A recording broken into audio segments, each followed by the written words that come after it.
Mark 5ஆம் அதிகாரம் 25லேருந்து 34 வரைக்கும் இந்த சம்பவம் இருக்குது. இதே சம்பவம் லூக்கா 8ஆம் அதிகாரத்திலும் இருக்குது, 43லேருந்து 48 வரைக்கும். ஆனால் ரெண்டும் ஒரே சம்பவத்தை தான் பேசுகிறது. ரெண்டுமே எப்பேற்பட்ட சூழ்நிலைன்னா, ஒரு ஜெப ஆலய தலைவன் ஒருவன் வருகிறான். வந்து இயேசுவிடத்தில் வந்து அவளுடைய மகள் 12 வருஷமாக 12 வயசு ஆகுது அந்த மகளுக்கு. 12 வயசான அந்த மகள் உடம்பு முடியாமல் வீட்டில் படுத்திருக்கிறார். நீர் எப்படியாகிலும் வரணும்னு இயேசுவை வருந்தி கூப்பிட்டு கொண்டு போகிறான். இப்போ இயேசு போகும் பொழுது போகிற வழியில் அப்படி வழியில் போய்கிட்டு இருக்கிறாங்க. அந்த போகிற வழியில் ஒரு பெண் ஒரு ஊரில் அந்த பெண்ணை சந்திக்கிறார்கள். அந்த பெண் சந்திக்கிறார். அந்த பெண்ணை குறித்து தான் வேதம் சொல்கிறது. 12 வருஷமாய் பெரும் பாடுள்ள பெண், அதாவது 12 வருடமாய் கர்ப்பப்பையில் பிரச்சனைகளோடு வாழ்ந்த ஒரு பெண் இயேசுக்கு பின்னாடி வருகிறாள். அந்த பெண்ணை குறித்து தான் லூக்கா நம்ம வாசித்த அந்த வேத பகுதியில் இருக்குது. மருத்துவர்களால் நிறைய செலவு. 12 வருஷமாக அந்த பெண்ணுக்கு வந்து அந்த சுகமாகலை. 12 வருஷமாக ஆஸ்பத்திரி போகிறாங்க.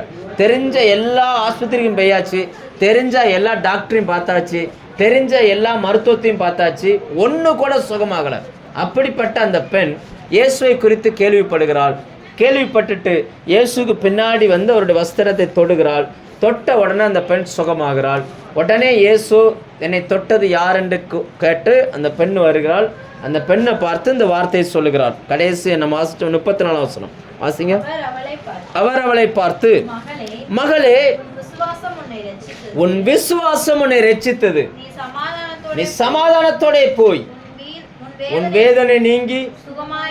ஆண்டவர் இன்னைக்கு நமக்கு அந்த வார்த்தை தான் சொல்கிறார், உன் விசுவாசம் உன்னை ரட்சித்தது. அப்போ நமக்கு கர்த்தர் கொடுத்திருக்கிற அந்த விசுவாசம் நம்மையும் நம்முடைய குடும்பத்தையும் நம்முடைய வாழ்நாளையும் ரட்சிக்கும் தன்மை உள்ள ஒரு விசுவாசத்தை நமக்குள்ள வச்சிருக்கிறார்.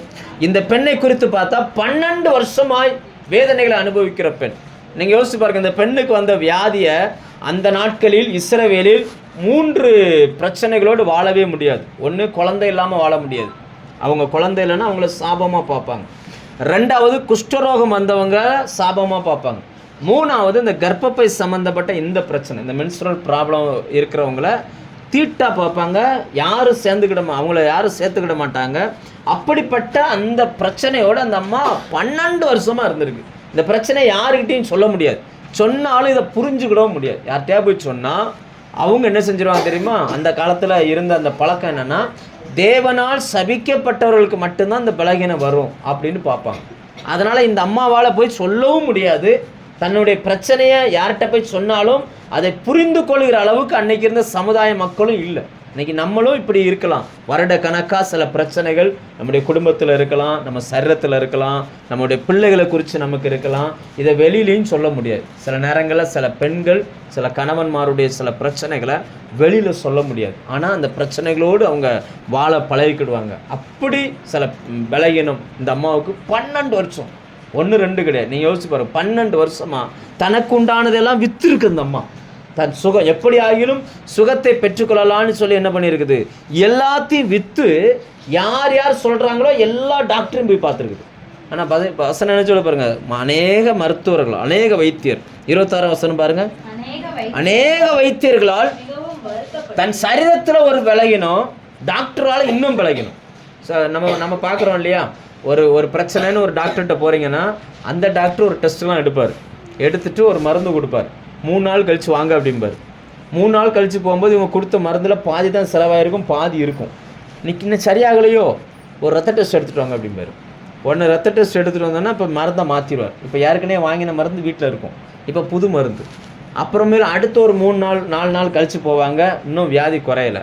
அதுக்கு இடையில என்ன பண்ணுவாங்கன்னா, யாராவது வந்தவங்க போனவங்க சொல்லிடுவாங்க, நீங்கள் சுகாஸ்பத்திரிக்காக போகிறீங்க, அங்கே தான் குணமே ஆகாத, நீங்கள் அங்கேருந்து சொக்கலிங்கத்துக்கு போங்க அப்படிமா. ஏற்கனவே சுக ஆஸ்பத்திரியில் வாங்கின மருந்தெல்லாம் இங்கே இருக்கும். உடனே அங்கே வச்சுட்டு அப்படியே சொக்கலிங்கத்துக்கு போவாங்க. அங்கே போய் அங்கே சொல்லும்போது அவங்க ஏற்கனவே பார்த்ததெல்லாம் ஒத்துக்கிட மாட்டாங்க. நாங்கள் புதுசாக தான் என்ன செய்வோம், பார்ப்போம் அப்படின்னு அவங்க புதுசாக ஒன்றை பார்த்து ஒரு மருந்து எழுதி கொடுக்கும்போது அதுக்கு இடையில என்ன பண்ணுவாங்க, இந்த வருஷா மாதிரி அக்கா மாதிரி வந்து சொக்கலிங்கத்தை விட இங்கே நல ஆஸ்பத்திரியில் நல்லா பார்க்குறாங்க. அவங்க எழுதி வேற போட்டிருக்கிறாங்க. என்ன போட்டிருக்காங்க, நலத்துக்கு வாங்க, இல்லை ஒரு ஒரு ஒரு ஒரு திருக்குறள் மாதிரி ஒரு சென்டென்ஸ் வச்சுருக்காங்க. நலத்துக்கு வாங்க, இல்லை அது கரெக்டாக வரல, அது மாதிரி அங்கே போவாங்க. அப்புறம் என்னன்னா அந்த மருந்து ஒரு பக்கம், இந்த டாக்டர் கொடுத்த மருந்து ஒரு பக்கம் நிற்கும், அந்த டாக்டர் கொடுத்தது ஒரு பக்கம் நிற்கும், இந்த டாக்டர் கொடுத்தது ஒரு பக்கம் நிற்கும். கடைசியில் பார்ப்பாங்க இது ஒன்றும் சரியில்லை, நம்ம கவர்மெண்ட் ஆஸ்பத்திரி போவோம். அங்கே போவாங்க. அங்கே போனால் அந்த டாக்டர் சொல்லுவார், இங்கே பாருங்க நான் தனியாக கிளினிக் வந்து 10 மணியில் வச்சுருக்கேன், அங்கே வாங்க, இங்கே சரியில்லை. உடனே இங்கேயும் ஒரு மருந்து, அப்புறம் அங்கே ஒரு மருந்து, அப்புறம் இங்கேருந்து ஆரம்பிக்க பயணம் 10 மடை சர்மாதேவி அப்படியே ஆரம்பித்து திருநெல்வேலி பேரும், மதுரை பேரும், சென்னை பேரும் சுற்றி சுற்றி சுற்றி சுற்றி 12 வருஷமாக சொத்தும் போச்சு, வியாதியும் சுகமாகலை. பைபிள் சொல்லுகிறது, அதில் ஆண்டவர் சரியாக பதிவு பண்ணுறாரு பாருங்கள்.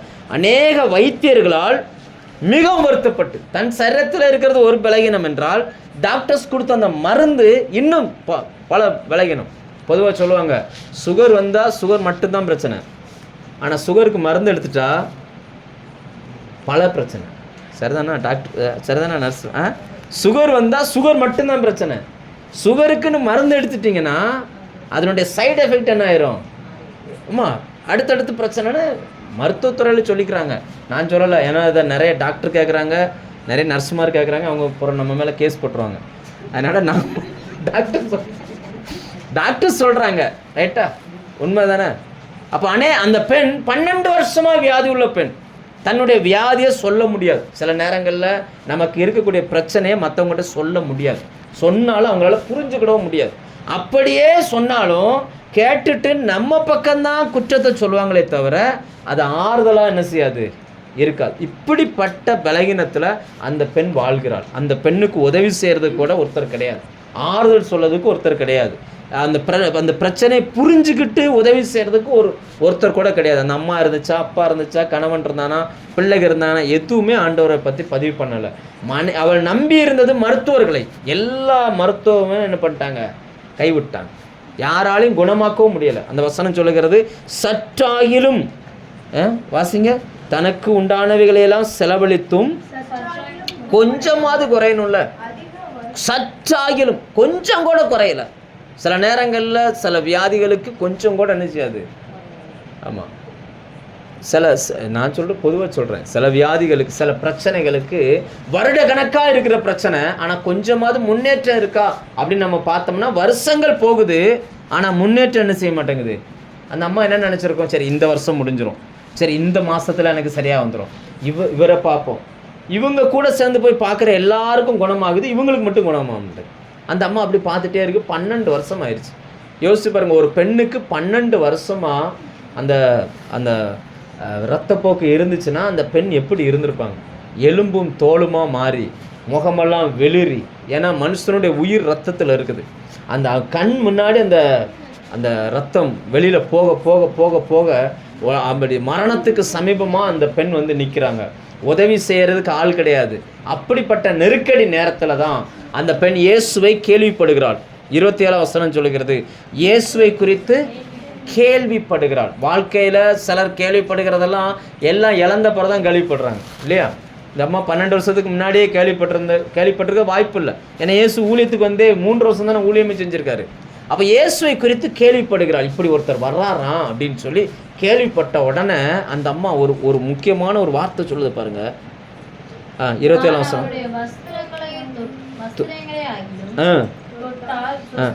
ஏன்னா அவளுக்கு இருக்கிற வியாதியை வெளியில சொல்ல முடியாது. சொன்னா அந்த பார்க்க கூட அனுமதிக்க மாட்டாங்க, தள்ளி விட்டுருவாங்க. இப்போ இந்த பெண்ணுடைய ஆசையெல்லாம் என்னன்னா, நான் போய் இயேசுகிட்ட ஜெபம் பண்ணணும்னு இல்லை, இயேசு எனக்கா அவர் கையை என் மேலே வைக்கணும், இல்லை அவர் எனக்கு ஜெபம் பண்ணணும், அப்படியெல்லாம் இல்லை. ஒரே ஒரு ஆசை தான், நான் போய் வஸ்திரத்தை என்ன செஞ்சிடணும், தொட்டும், அவன் ட்ரெஸ்ஸை தொட்டா போதும் அப்படின்னு நினைக்குது. லூக்கால வாசிச்சிங்கன்னா வஸ்திரத்தின் ஓரத்தை அப்படின்னு இருக்கும். லூக்கா எடுங்க, லூக்கா 8ஆம் அதிகாரம் எடுங்க. அதில் வஸ்திரத்தின் ஓரத்தையாகிலும் தொட்டாள். 44 வசனம். அவருக்கு பின்னாக வந்து வஸ்திரத்தின் ஓரத்தை தொட்ட. வஸ்திரத்தை தொட்டால்னு இல்லை, வஸ்திரத்தினோட என்ன பண்ணாங்களாம். ஏன்னா அன்னைக்கு யூதர்கள் வந்து ஃபுல் அங்கியில் போடுவாங்க, ஃபுல் அங்கி மாதிரி தான் ட்ரெஸ் போடுவாங்க. இயேசு யூத அந்த காச்சாரத்தில் வந்ததுனால அவருடைய ட்ரெஸ்ஸும் அப்படி தான் இருக்கும். இன்றைக்கி மாதிரி ஃபேண்ட் சட்டையெல்லாம் இருக்காது. அப்போ நிறைய பேர் போகிறாங்க. இந்த அம்மாவுக்கு ஒரே ஒரு ஆசை தான், பின்னாடியே போய் அதை என்ன செஞ்சிடணும், ட்ரெஸ் அவரை தொட வேண்டாம். எதை தொடணுமா? வஸ்திரத்தை ஓரத்தை தொடணும். அப்படின்னா என்ன? வஸ்திரத்தின் ஓரம்னா என்ன? ஒரு 2 வசனம் வாசிங்க பழைய ஏற்பாட்டில் இருந்து. என்னாகும் 15 எடுங்க, 15:38 நினைக்கிறேன் எடுங்க. வஸ்திரத்தின் ஓரம். இல்லைன்னா அதுக்கு முன்னாடி ஏசாயா 6ஆம் அதிகாரம் எடுங்க. அதுக்கு முன்னாடி ஏசாயா 6ஆம் அதிகாரம் 2ஆம் வசனம் வாசிங்க. ஏசாயா 6ஆம் அதிகாரம் 2ஆம் வசனம். வஸ்திரத்தின் ஓரம்னா பைபிள் எதை சொல்லுகிறது?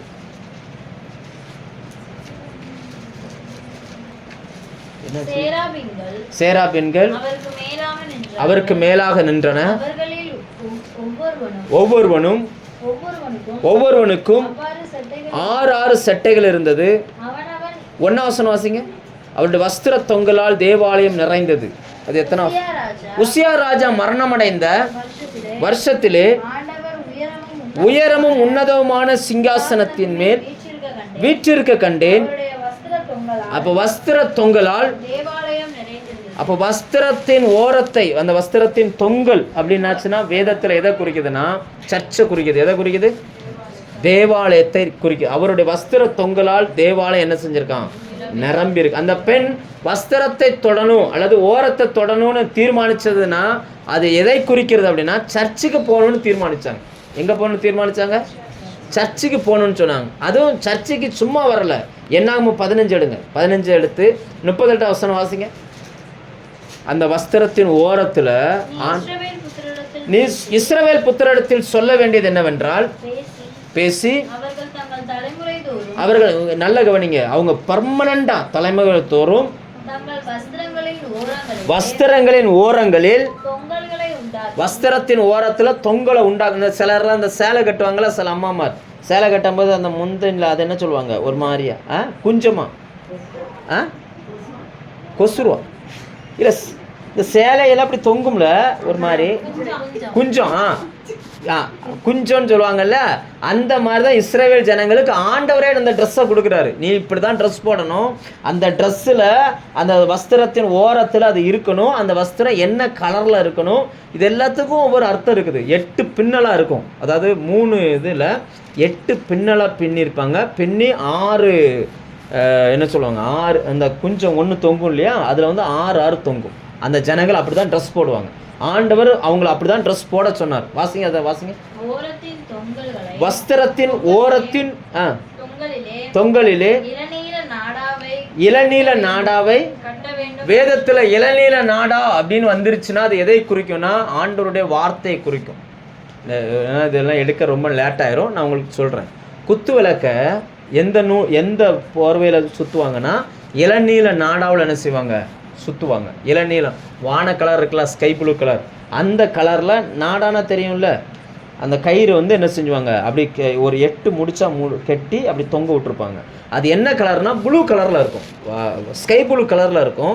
பைபிளில் ஸ்கை ப்ளூ கலர் எதை குறிக்குது அப்படின்னாச்சுன்னா ஆண்டவருடைய பாதத்தையும் ஆண்டவருடைய வார்த்தையும் குறிக்கும். லேலூயா. அப்போ சர்ச்சுக்கு வந்தால் மட்டும் போதாது, வஸ்திரத்தின் ஓரத்தில் தேவனுடைய அந்த வார்த்தை என்ன செஞ்சுருக்கு, அதை கீழே வரைக்கும் வாசிங்கன்னா அந்த ஓரம் எதை குறிக்கும் அப்படின்னாச்சுன்னா அதில் தான் பிரமாணங்களை எழுதி வைப்பாங்களாம் அந்த ட்ரெஸ்ஸில். அதை ஒருத்தன் ஏமாற்றணும்னு வரான்னு வச்சுக்கணும். இப்போ நான் இருக்கிறேன், நான் வந்து வர்ஷா பார்த்து வர்ஷாவை ஏமாற்றணும்னு வரோம்னா அந்த ட்ரெஸ்ஸில் எழுதியிருக்கும் பொய் சொல்லாயாக, அதெல்லாம் எழுதியிருக்கும். நான் இப்போ வரும்போது அது என்ன செஞ்சிடும், வர்ஷாவுக்கு தெரியாது, ஆனால் அந்த எழுத்து என்கிட்ட பேசும், பொய் சொல்லாயாக. அப்போ நான் ஏமாற்ற வந்தேன்னா ஏமாத்தாமலே என்ன செஞ்சிருவேன், போயிடுவேன். நான் சொல்ல புரியுதா? இப்படி தான் அவங்க ட்ரெஸ் இருந்துச்சு, இப்படி தான் இயேசுவின் காலத்திலும் ட்ரெஸ் போட்டிருந்தாங்க. அதனால் அந்த அம்மாவுக்கு தெரிஞ்சிச்சு, நான் இயேசுவினுடைய வஸ்திரத்தின் ஓரத்தை போய் தொட்டுட்டேன்னா போதும், நான் சுகமாயிருவேன் அப்படின்னு நினைக்கிறாங்க. நமக்கு புரிகிற மாதிரி சொன்னால் சர்ச்சுக்கு வரணும், வந்தால் மட்டும் பத்தாது, வார்த்தை என்ன செய்யணும், தொடணும். நம்ம என்ன செய்யணும், தொடுகிறது ஒரு உணர்வு. தொடுகிறது என்னது, உண்மை தானே, தொடுகிறது ஒரு உணர்வு. குஷ்டரோகம் உள்ளவங்களுக்கு மட்டும்தான் தொட்டால் உணர்ச்சியே கிடையாது. அதனால தான் அவங்களுக்கு, இல்லைன்னா சுகர் அதிகமானவங்களுக்கு என்ன செய்யாது, சுகர் அதிகமானவங்களுக்கு காலில் மரத்து போயிருமா, செருப்பு நிற்காதான் காலில். செருப்பு போடுவாங்களாம், ஆனால் நடக்கும்போது செருப்பு உருவி போயிருச்சுன்னா காலில் செருப்பு உருவின கூட தெரியாதான். ஆணியோ முள்ளோ ஏதோ குத்துனா கூட உணர்ச்சியே இருக்காதான். அதனால தான் அந்த மாதிரி ஏதாவது ஒரு புண்ணு ஆகி வந்துச்சுன்னா செப்டிக் ஆகி கால் எடுக்க வேண்டிய வந்துடும். குஷ்டரோகம் உள்ளவங்களுக்கு சுத்தமாக உணர்ச்சி கிடையாது, அப்படி தான் இருக்கும். ஆனால் நீங்களும் நானும் ஆலயத்துக்கு போனால் மட்டும் பத்தாது, வசனத்தை என்ன செய்யணும்? தொடணும். நம்ம உணர்வுள்ளவர்களாக இருக்கணும். வார்த்தை நம்மகிட்ட என்ன செய்யணும்? ஆண்டவர் என்கிட்ட தான் பேசுகிறாரு, இந்த வசனம் என்ன என்கிட்ட தான் சொல்லுது, நான் மனம் திரும்பணும், இல்லைன்னா நான் இயேசுவை இன்னும் விசுவாசிக்கணும் அப்படின்றத நம்ம ஏற்றுக்கொள்ளணும். அதுதான் வசனம் சொல்லுகிறது. அந்த பெண் ஒரு தீர்மானம் எடுத்தால், நான் அவருக்கு பின்னாடி போவேன், அவருடைய வஸ்திரத்தின் ஓரத்தை நான் என்ன செஞ்சிருவேன்? தொற்றுவேன். அவ்வளோதான் அந்த பெண்ணுடைய தீர்மானம், அவ்வளோதான். வஸ்திரத்தின் ஓரத்தை தொட்டால் நான் சொஸ்தமாவேன் அப்படின்னா.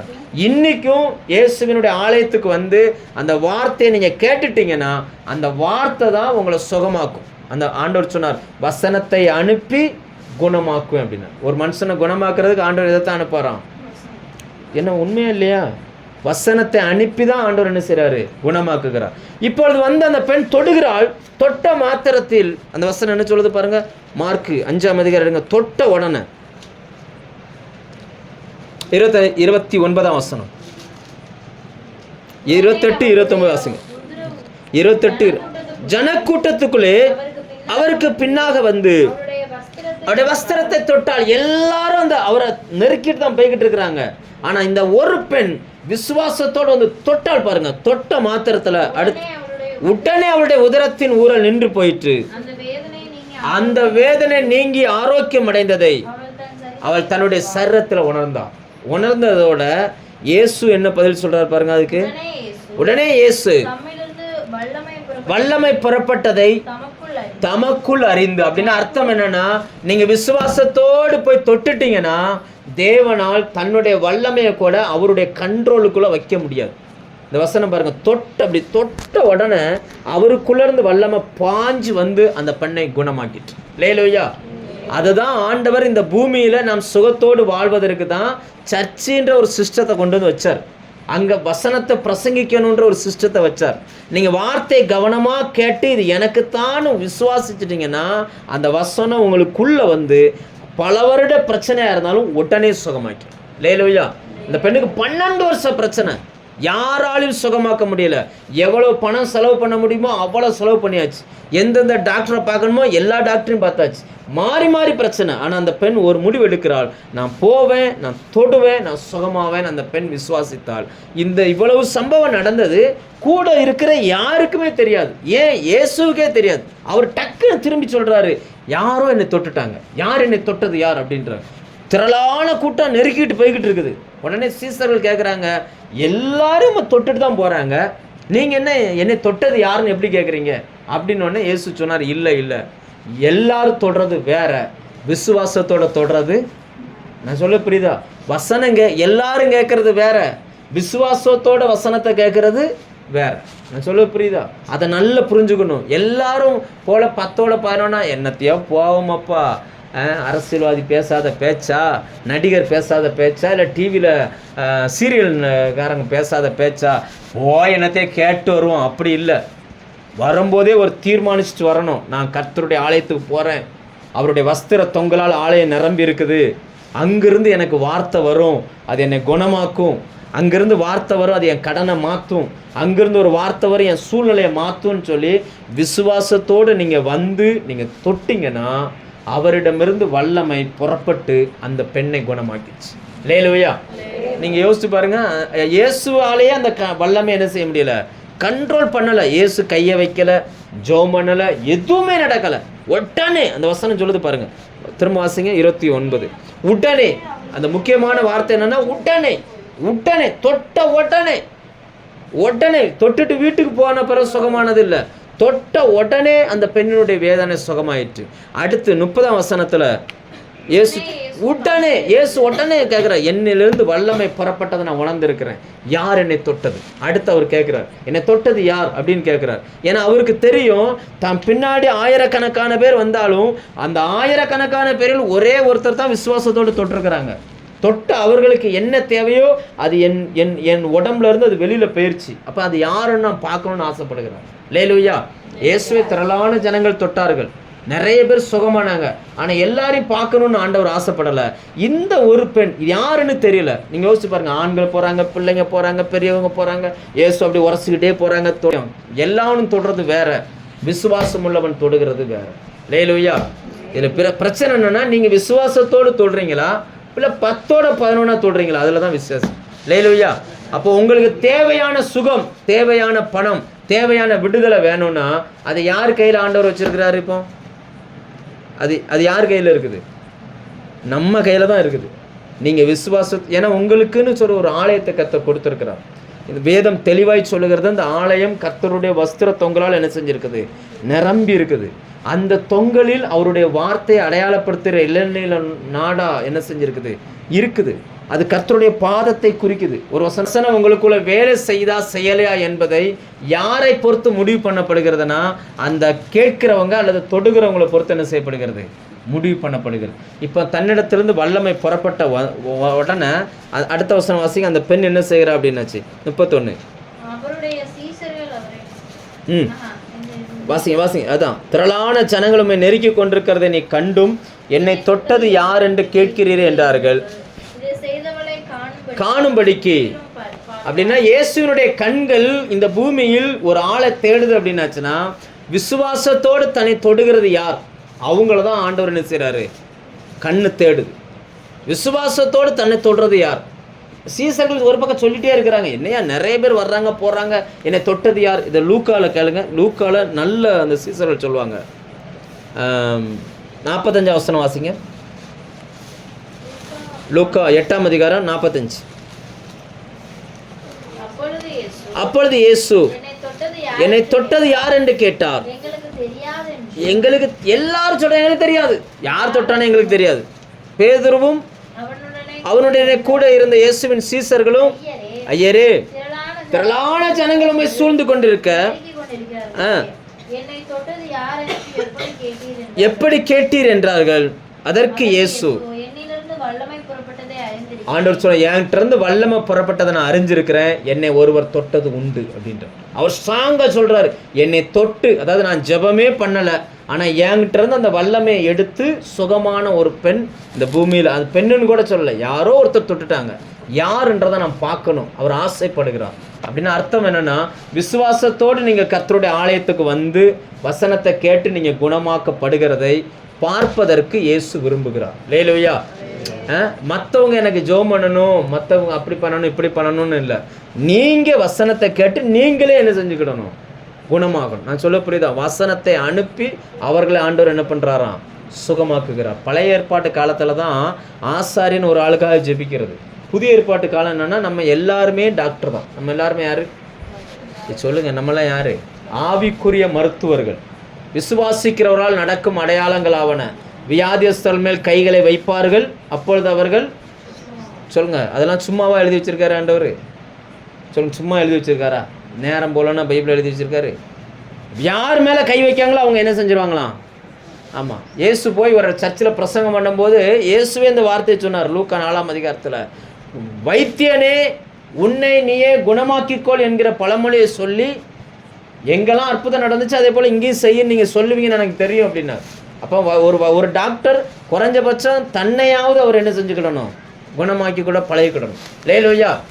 உங்கள் விசுவாசம் உங்களுக்கே வேலை செய்யலைன்னா வேறு யாருக்கு வேலை செய்யும்? சொல்லுங்கள். உங்களுக்கே உங்கள் விசுவாசம் வேலை செய்யலைன்னா யாருக்கு வேலை செய்யும்? ஃபஸ்ட்டு நாமளே என்ன செஞ்சுக்கிடணும்? விசுவாசத்தை வளர்த்து கொள்ளணும். ஆண்டவர் அந்த மாதிரி பெண்களை பார்க்க ஆசைப்படுகிறார். அது ஆனா பெண்ணான்னு கூட அவருக்கு தெரியலை. ஆசைப்பட்ட உடனே அடுத்த வசனம் வாசிங்க. 33. தன்னிடத்திலே சம்பவித்ததை அறிந்த அந்த ஸ்திரியானவள் பயந்து நடுங்கி அவர் முன்பாக வந்து விழுந்து உண்மையெல்லாம் அவருக்கு சொன்னார். தமிழ்ல இந்த மார்க்ல அவருக்கு சொன்னாரோ நிப்பாட்டிட்டாங்க. லூக்கா எடுங்க. லூக்கால் என்ன? அப்பொழுது அந்த ஸ்திரீ தான் மறைந்திருக்கவில்லை என்று கண்டு நடுங்கி வந்து அவர் முன்பாக விழுந்து உடனே தான் சொஸ்தமானதை ஒரு ஆளுக்கு மட்டும் இல்லையா, எல்லா ஜனங்களுக்கு முன்பதாக அவருக்கு என்ன பண்ணியிருக்கிறாள்? அறிவித்தாள். அப்படின்னா சாட்சி சொல்லுது. இந்த அம்மா என்ன சொல்லுது? சொல்லுங்க, என்ன சொல்லுது? வருஷக்கணக்கான பிரச்சனை தீரணும்னா ஃபஸ்ட்டு சர்ச்சுக்கு வரணும். ரெண்டாவது வார்த்தை என்ன செய்யணும்? கேட்கணும், விசுவாசத்தோடு கேட்கணும். மூணாவது எதில் நீங்கள் குணமானீங்களோ அதை சர்ச்சில் என்ன செய்யணும்? அந்த வசனம் சொல்ல ஜனங்களுக்கு முன்பதாக சொன்னாள். சொன்னதுக்கு அப்புறம்தான் இயேசு இந்த வார்த்தையை சொல்லுகிறார். மார்க் 5:34 அவர் அவளை பார்த்து, மகளே, உன் விசுவாசம் உன்னை ரட்சித்தது, நீ சமாதானத்தோட போய். அவ்வளோதான். அப்போதான் சொல்றாரு, உன் வேதனை நீங்க என்ன செய், இனி இந்த பிரச்சனை உனக்கு வராது. அப்போ இவ்வளவு ப்ராசஸை தாண்டி தான் சுகமான ஒரு வாழ்க்கைக்குள்ள நம்மால் போக வேண்டியிருக்குது. லேலூயா. நான் சொல்ல புரியுது உங்களுக்கு? இயேசுனுடைய வஸ்திரத்தை தொடுகிறோம், இன்னைக்கு ஆலயத்துக்கு வருகிறோம், சொல்லப்படுகிற வார்த்தையை நம்ம கேட்குறோம். ஆனால் கேட்ட அந்த வார்த்தையானது உங்களை எங்கெல்லாம் விடுதலை ஆக்கியிருக்கு என்பதை நீங்களே வச்சுக்கிடக்கூடாது. அது உங்களுக்கு தெரியும். ஆனால் ஆண்டவர் சுகமாக்கப்பட்டவங்க சொல்லணும்னு ஆசைப்படுறார், பார்க்குறார், அப்படியே சுற்றி பார்க்குறார், யார் சுகமானாங்க அப்படின்ற பார்க்குறார். அந்த பெண் எழுந்து அந்த வார்த்தையை சொல்லுகிறாள் பாருங்க.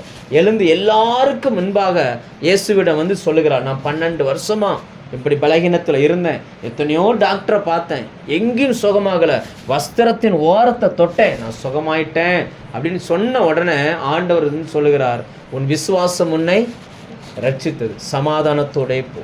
இன்னைக்கு எல்லா குடும்பத்துக்கும் என்ன தேவை? சமாதானம் தேவை. எல்லா குடும்பத்துக்கும் என்ன தேவை? எவ்வளோ பணம் வந்தாலும் அதை சாப்பிடணும், அனுபவிக்கணும், நமக்கு சமாதானம் வேணும். சமாதானம் இருந்தால் தான் நம்மால் நல்லா வாழ முடியும். அதனால தான் அந்த ஆண்டவர் சொல்லுகிறார், சமாதானத்தோடு போய் உன் வேதனை நீங்கி சுகமாயிரு. லேலூயா. ரைட். நான் சொல்ல புரியுது உங்களுக்கு? அந்த பெண்ணினுடைய சாட்சி அதோடு மட்டும் முடியலை. ஏன்னா இந்த சம்பவம் நடந்த அடுத்த செகண்டில் எவீரின் வீட்டிலேருந்து கொஞ்சம் பேர் வந்துட்டாங்க. அவங்க சொல்கிறாங்க, 12 வருஷமாக இருந்த உன் பிள்ளை, 12 வயசான பிள்ளை செத்து போச்சு அப்படின்ட்டாங்க. ஆனால் இந்த பெண் சுகமானா இல்லையா? இந்த சுகமானதை பார்த்த உடனே எவீருக்குள்ளே ஒரு நம்பிக்கை வந்துருச்சு. இவளுக்கு என்னைக்கு வியாதி வந்துச்சோ அன்னைக்கு தான் அந்த பிள்ளை பிறந்திருக்கு. ஏன்னா அந்த பிள்ளைக்கும் 12 வயசு, இந்த அம்மாவுக்கு என்ன வயசு? 12 வயசு. உடனே அதனால தான் ஆண்டவர் சொல்கிறார், நீ பயப்படாத, விசுவாசம் உள்ளவனாயிரு. இப்போ தான் 12 வருஷம் பிரச்சனை என்ன செஞ்சிருக்கு? குறைஞ்சிருக்கு. 12 வயசான உன் பிள்ளை என்ன செஞ்சிருவா? காப்பாற்றப்படுவாள் அப்படின்ற. அப்படின்னா நம்ம இதுலேருந்து தெரிஞ்சுக்கிட வேண்டிய சத்தியம் என்னவென்றால், நாம் சொல்லுகிற சாட்சி, நாம் தேவனிடத்தில் பெற்றுக்கொண்ட அந்த சுகம், நாம் பெற்றுக்கொண்ட அந்த நன்மை நம்ம சபையில் அறிக்கை பண்ணும் பொழுது அது நமக்கு மாத்திரமல்ல, பிரச்சனையோடு இருக்கிற மற்றவங்களுக்கும் அது என்ன செய்கிறது? உதவி செய்கிறது. அது என்ன பண்ணுது? உதவி செய்யுது. ரைட்டா? நான் சொல்ல புரியுது உங்களுக்கு? வருஷ கணக்காக உங்களுக்கு பிரச்சனை இருக்குது அப்படின்னா, நீங்கள் எத்தனையோ பிரச்சனையில் போய் சரியாகலை அப்படின்னாச்சும் விசுவாசத்தோடு ஆலயத்துக்கு வாங்க. ஆலயத்துக்கு வாங்க, சொல்லப்படுகிற வார்த்தையை நல்ல என்ன செய்யுங்க? கேளுங்க. கேட்கும் போதே உங்களுக்குள்ள சில பிரச்சனைகளை ஆண்டவர் என்ன பண்ணிடுவார்? குணமாய். நீங்கள் கேட்குற அந்த விதம் ரொம்ப ரொம்ப முக்கியம். நிறைய நேரங்களில் நம்ம எங்கே மிஸ் பண்ணுகிறோம்னா, வசனத்தை கேட்குறதுல என்ன பண்ணுறோம்? மிஸ் பண்ணுறோம். நிறைய இடங்களில் ஆண்டவர் சொன்னார், விதைக்கிறவன் ஒருவன் விதைக்க புறப்பட்டான், அவன் விதைக்கையில் சில விதை வழி அருகே விழுந்தது, ஆகாயத்து பறவைகளை அதை என்ன செஞ்சிருச்சான்? எடுத்துகிட்டு போய். பறவைகள் பறந்து வருது, மனுஷன் நடந்து போகிறான். வசனத்தை கேட்டுட்டு நடந்து வீட்டுக்குள்ளே வர்றதுக்குள்ளே பறவை போல் பிசாசு பறந்து அதை என்ன செஞ்சிருதானா? கேட்ச் பண்ணிட்டு போயிருதான். அதான் நீங்கள் எப்போவுமே விழிப்பாக இருக்கணும். லேலூயா. ஜோம் பண்ணி அந்த பெண் ஒரு முடிவு எடுக்கிறா பாருங்க. இயேசு குறித்து கேள்விப்படுகிறாள். கேள்விப்பட்டோன்னு ஒரு முடிவு எடுக்கிறாள், வஸ்திரத்தையாவது நான் போய் என்ன செஞ்சிருவேன்? தொற்றுவேன். ஒரு முடிவு எடுக்கணும். கர்த்தருடைய ஆலயத்துக்கு போகிறேன், நான் வார்த்தையை கேட்கணும், என்கிட்ட பேசுங்க ஆண்டவரேன்னு இங்கேயே ஜோம் பண்ணிட்டு அங்கே வரணும். அப்போ தான் அங்கே தூக்கம் வராமல் இருக்கும். இல்லைன்னா என்ன வந்துடும்? நேற்று ஒரு சர்ச்சில் பிரசங்கம் பண்ண போனேன், எட்டயபுரத்தில். நல்ல பிரசங்கம். ஒருத்தர் லாரி ஆக்சிடெண்ட்டில் ரெண்டு காலும் இல்லை, ஆனால் இந்த இதுதான் பிளாஸ்டிக் தான் வச்சுருக்கிறாரு. 3 பிள்ளைகளும் இங்கிலீஷ் மீடியத்தில் தான் படிக்க வைக்கிறாரு. அவர் மனைவி தான் ஸ்பின்னிங் மில்லில் வேலை செய்யுது. அவர் சொல்கிறாரு, இந்த பிரசங்கத்தை கேட்டு அவர் அழுதுறாரு. ஆனால் அவர் கொஞ்சம் முன்னாடி முன்னாடி இருக்க 2 அம்மா தூங்குது. அவர் என்ன பண்ணுறாரு? பிரசங்கத்தை கேட்டு அழுகிறாரு. சில பேர் உற்சாகமாக இருக்கிறாங்க, ஆனால் சில பேர் எப்படி இருக்கிறாங்க? ஆமாம், இந்த மாதிரிலாம் இருக்குது. முடிஞ்ச பிறகு அவர் என்கிட்ட சொல்கிறாரு, அவர் அந்த சர்ச்சைக்கு அப்போ போன வாரம் தான் வந்திருக்காராம் புதுசாக. அதாவது என்னென்னா, உங்களுக்கு எட்டயபுரத்துக்கும் எப்போதும் என்றான்னு ஒரு ஊர் இருக்குது, அங்கேருந்து வந்திருக்கிறாங்க. எப்போதும் என்றான் ஒரு ஊரில் இருந்து எட்டயபுரம் சர்ச்சுக்கு வந்திருக்கிறாங்க. அப்போ அவர் முடிஞ்ச பிறகு என்கிட்ட சொல்கிறாரு, பாஸ்டர் நான் எத்தனையோ பிரசங்கங்களை கேட்டிருக்கிறேன், உண்மையிலே அன்னாளுக்கு இப்படி தான் குழந்தை வந்துச்சான்றது, ஏன்னா ரொம்ப வருஷமாக அவங்க வாழ்க்கையில் கண்ணீர், பல வருஷம் கண்ணீருக்கு, கண்ணீரை பார்த்து ஆண்டவர் இறங்கலை, வசனத்தின் படி அந்த அம்மா ஜெபிச்சதுனால தான் குழந்தை வந்துச்சு. இதுதான் பிரசங்கம். அவர் சொன்னார், இத்தனை வருஷமாக நான் பைபிள் படிக்கிறேன், பிரசங்கம் கேட்டிருக்கிறேன், ஆனால் இந்த சேனைகளின் கர்த்தாவே சொல்லி தான் அந்த அம்மாவுக்கு குழந்தை வந்துச்சுன்றது புதுசாக இருக்குது, நம்மளும் இப்படி இத்தனை வருஷமாக தெரியாமல் இருந்துட்டோமேன்னு அவர் அந்த ஃபீல் பண்ணி அழுகிறாரு. என் லைஃப்பும் இப்படி இருக்குது. அப்போ அவர் சொன்னார், ஒருத்தன் எனக்கு வந்து 10 கோடி ரூபா தாரேன் அப்படின்னு தந்தாம்னா, நான் அந்த 10 கோடியும் வாங்கி என்கிட்ட 10 ரூபா தான் இருக்குன்னா அந்த 10 ரூபாயும் எடுத்து இந்த 10 கோடியே 10 ரூபாயை நீயே வச்சுக்கோ, இயேசுவை மட்டும் ஏற்றுக்கொள்ளுப்பா அப்படின்னு நான் சொல்லிடுவேன். ஏன்னா என் இருதயம் அவ்வளோ சந்தோஷத்தில் இருக்குன்றார். ஆனால் அதே நேரம் பக்கத்தில் கொஞ்சம் தள்ளி பார்த்தீங்கன்னா ஒரு அம்மா என்ன பண்ணிக்கிட்டு இருக்குது, தூங்கிட்டு இருக்குது. ரைட்டா? யோசிச்சு பாருங்க, ஒரே வார்த்தை தான், ஆனால் ஒருத்தருக்குள்ள சுகத்தை கொண்டு வருது, ஒருத்தருக்குள்ள அது வேலையை என்ன செய்யலை. இயேசு பின்னாடி நிறைய பேர் போனாங்க, நிறைய பேர் தொட்டாங்க, யாருக்கு எதுவுமே நடக்கலை. ஆனால் விசுவாசத்தோடு ஒரு பெண் போனாள், அவள் தொட்டாள், சுகமானாள். ஹல்லேலூயா. இன்னைக்கு உங்களுக்கு தேவைகள் இருக்கலாம், எவ்வளவோ எதிர்பார்ப்புகளோடு நம்ம வாழலாம், அவைகளை பூர்த்தி செய்வதற்கு தேவன் வைத்திருக்கிற ஒரே வழி இது ஒன்று தான். ஹல்லேலூயா. அதனால் நீங்கள் அந்த வசனத்தை கேட்குறதில், ஆலயத்துக்கு வர்றதில், உங்களை அந்த வசனத்தின் மூலமாக அந்த வசனத்தை ஆசீர்வாதத்தை பெற்றுக்கொள்வதில் ரொம்ப ரொம்ப கவனமாய் நாம் இருக்கும்படி அன்பாய் கேட்கிறேன். ஹல்லேலூயா. லூக்கா வாசிங்க, அதை முடிப்போம். லூக்கா 8ஆம் அதிகாரத்தில் இயேசு அந்த பெண்ணை பார்த்து சொல்ல 48. அப்பொழுது அவர் அவளை பார்த்து, மகளே திடன்கொள், உன் விசுவாசம் உன்னை ரட்சித்தது, சமாதானத்தோடே போடிட்டார். ஹல்லேலூயா. இதே வார்த்தை, இந்த வார்த்தை பைபிள் எங்கெல்லாம் வருதுன்னு பாருங்க. அன்னாள் ஜெபித்து முடித்த பிறகு ஏலி இந்த வார்த்தையை சொல்லி அனுப்புவார், சமாதானத்தோடே போ, இஸ்ரவேலின் தேவனிடத்தில் நீ கேட்டுக்கொண்ட விண்ணப்பத்தின்படி அவர் உனக்கு கட்டளையிடுவார். சமாதானத்தோடே போ. பைபிளில் வந்து ஆண்டவர் ஒரு மனுஷனை பார்த்து சமாதானத்தோடே போ அப்படின்னா என்ன அர்த்தம்னா, உன் லைஃப் செட்டில் ஆயிருச்சுன்னு அர்த்தம். உன் வாழ்க்கை என்ன ஆயிடுச்சு, இது வரைக்கும் இருந்த எல்லா பிரச்சனையும் நீங்கிருச்சு, நீ போய் சமாதானமாக இரு அப்படின்னு அர்த்தம். ஹல்லேலூயா.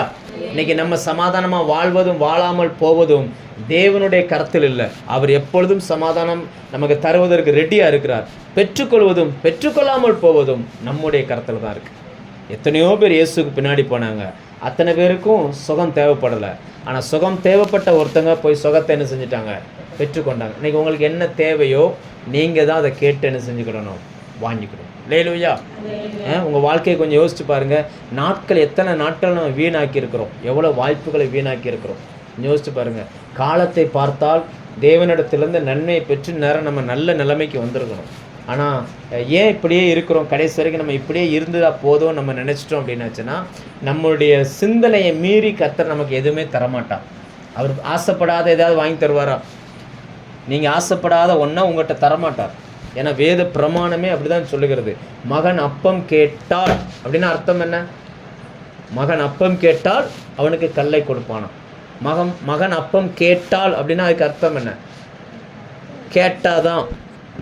கேட்டாதான் அப்பம் கேட்டால் அப்பம் கிடைக்கும், மீன் கேட்டால் மீன் கிடைக்கும். ஒன்றுமே வேண்டாம், தண்ணி மட்டும் போதுன்னா, எனக்கு எதுவுமே வேண்டான்னா, கேட்கவே மாட்டோம்னா, நான் சொல்ல புரியுதா உங்களுக்கு? அப்போ நம்முடைய தேவையை நாம் பெற்றுக்கொள்வதற்கு தேவன் வைத்திருக்கிற வழி இது. எனவே வாயை திறந்து தைரியமாக தேவ சமூகத்தில் கேளுங்க, விசுவாசத்தோடு ஆலயத்துக்கு வாங்க, சொல்லப்படுகிற வார்த்தையை நல்லா கேளுங்க. கர்த்தர் உங்களுக்கு நாட்பட்ட பிரச்சனையாக இருந்தால் கூட சரி பண்ணிடுவார். ஹல்லேலூயா. 12 வருஷமாக அந்த பெண்ணால் தன் பிரச்சனை சொல்லவே முடியலை, வெளியில் சொல்ல முடியாத பிரச்சனை, ஒரு ஏக்கம், கடைசி வரைக்கும் இப்படியே நம்ம செத்து போயிடுவோமோன்னெலாம் அந்த பெண் நினச்சிருப்பாள். ஆனால் அவளுடைய வாழ்க்கையில் இயேசு வந்தார். அதனால் அந்த பெண் அந்த சுகத்தை பெற்றுக்கொண்டு மீதமுள்ள காலத்தை சமாதானத்தோடு வாழ்ந்தாள். ஒருவேளை நமக்குள்ள வருஷக்கணக்கான பிரச்சனை இருந்தால் கூட நீங்கள் ஆண்டவர்கிட்ட விசுவாசத்தோடு வார்த்தையை வாங்குங்க. மீதமுள்ள காலத்தையாவது சமாதானத்தோடு வாழ்வதற்கு ஆண்டவர் நமக்கு உதவி செய்யட்டும். ஜெபம் பண்ணுமா?